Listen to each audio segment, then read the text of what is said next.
Tout d'abord, nous allons présenter le règne des Grimaldi. Le règne de la famille Grimaldi s'étend depuis le 8 janvier 1297. Car, c'est à cette date que François Grimaldi di Malisia, François la Malice, prit de force la forteresse qui se situe sur le rocher déguisé en moine franciscain.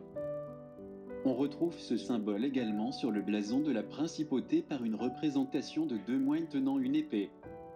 Mais ce fut qu'en 1314 que l'autorité du règne des Grimaldi fut reconnue à la seule exception de la période de 1793 à 1814, pendant laquelle Monaco fut intégrée à la France suite à la chute du premier empire français, où la forteresse prit le nom de Fort Hercule.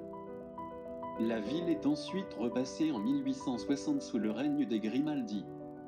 Enfin, en 1861, un traité franco-monégasque assure la souveraineté de Monaco.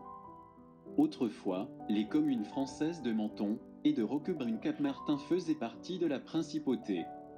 En 1848, elles se sont soulevées et se sont proclamées villes libres. Lors du traité de 1861, elles ont été rattachées à la France. Le prince de Monaco disposait des pleins pouvoirs. Il s'agissait alors d'une monarchie absolue, jusqu'à l'octroi de la Constitution de 1911, qui fait du pays une monarchie constitutionnelle. C'est alors qu'en juillet 1918, un traité accordant une protection limitée de la principauté par la France fut signé entre les deux pays. Le traité fait partie du traité de Versailles et établit que le petit État devra s'aligner sur les intérêts politiques, militaires et économiques de la France. Nous allons par la suite aborder la partie suivante de l'axe. L'histoire des princes de Monaco. Le prince Régnier III poursuit le règne de son grand-père le prince Louis II, après sa mort auquel le stade de l'AS Monaco porte d'ailleurs son nom en hommage, en 1949. Une nouvelle constitution est rédigée en 1962, abolissant la peine de mort, autorisant le vote des femmes et mettant en place une Cour suprême garantissant les libertés fondamentales. En 1982, la principauté est sous un deuil national. En apprenant la mort de la princesse Grace de Monaco, épouse de Régnier III, et mère de l'actuel prince de Monaco, Albert II, victime d'un accident de la route sur les hauteurs de Monaco, sur la route même où elle avait jadis tourné dans le film La main en collet. Sa fille Stéphanie de Monaco survit cependant à cet accident. C'est alors qu'en 1993, la principauté de Monaco devient officiellement membre des Nations Unies, et en 2004 elle rejoint le Conseil de l'Europe après de nombreuses tractations et une modification de la loi électorale. À la mort du prince Régnier III, survenue le 6 avril 2005, c'est son fils Albert II, né en 1958, jusque-là, prince héréditaire qui devient prince souverain. Les cérémonies marquant son avènement se sont déroulées le 12 juillet 2005.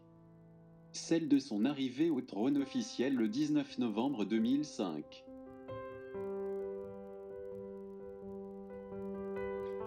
Maintenant, nous allons passer à la deuxième partie de l'axe, les infrastructures de Monaco. Les principales infrastructures de Monaco sont principalement liées au tourisme de luxe. En effet, Monaco compte plusieurs casinos ainsi que beaucoup d'hôtels allant de 4 à 5 étoiles.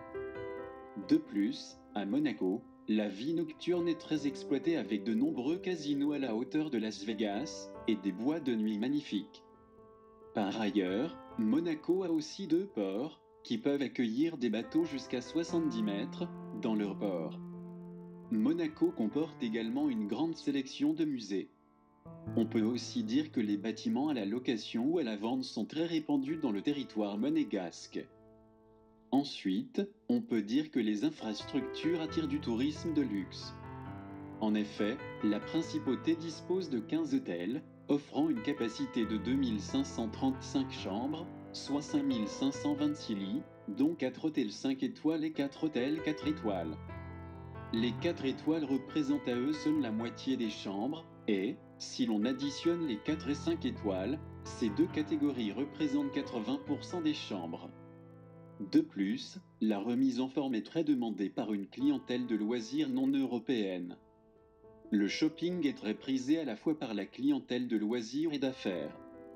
Quant aux dépenses, elles sont différentes selon les nationalités, les Chinois arrivant en tête pour ce qui concerne la dépense moyenne. Les touristes, toutes catégories confondues, sont satisfaits de leur séjour à 95%, allant jusqu'à 70% de taux très satisfaits. De plus, Monaco, à elle seule, compte bien plus de loisirs que certaines des plus grandes villes de France. On observe en premier lieu les casinos, tels que Monte-Carlo Bay Casino, Salle des Palmiers Summer Casino, Sun Casino, Fairmont, Casino du Café de Paris, est le plus connu de tous. Le fameux Casino de Monte-Carlo. Ces casinos sont uniquement dédiés au tourisme de luxe car les coûts peuvent être énormes et parfois inutiles. De plus, on distingue des boîtes de nuit comme le Night Club, Jimmy's, du shopping comme le Shopping Mall Métropole, un stade, plus précisément le stade Louis II, la plage du Larvoto, le théâtre du Fort Antoine, ou encore la Tour Odéon très réputée pour son luxe. Troisièmement, on peut dire que les infrastructures environnent la principauté attirent également du tourisme d'affaires. En effet, ces types de touristes vont privilégier les économies, tout en profitant du luxe de Monaco. Il convient donc de ne pas négliger les 4 étoiles qui occupent une place importante en termes de capacité. Le Monte-Carlo Bay, le Fairmont, le Méridien, le Port Palace. On peut également citer les 3 étoiles ayant chacun une forte identité. Le Columbus, pour son art de vivre, le Novotel, pour sa notoriété, le Miramar, idéalement situé au cœur de Monte-Carlo. Tous ces hôtels offrent des coûts de logement nettement inférieurs à ceux des hôtels les plus luxueux comme l'Hôtel de Paris, l'Hôtel Hermitage, l'Hôtel Métropole Monte-Carlo, le Monte-Carlo Beach Hotel. Donc on peut en conclure que Monaco a su développer le tourisme de luxe en y installant une grande quantité de loisirs et de logements de luxe, tout en préservant le tourisme d'affaires, tout aussi important pour la principauté, en y installant des logements à coût plus convenable dans des hôtels moins luxueux.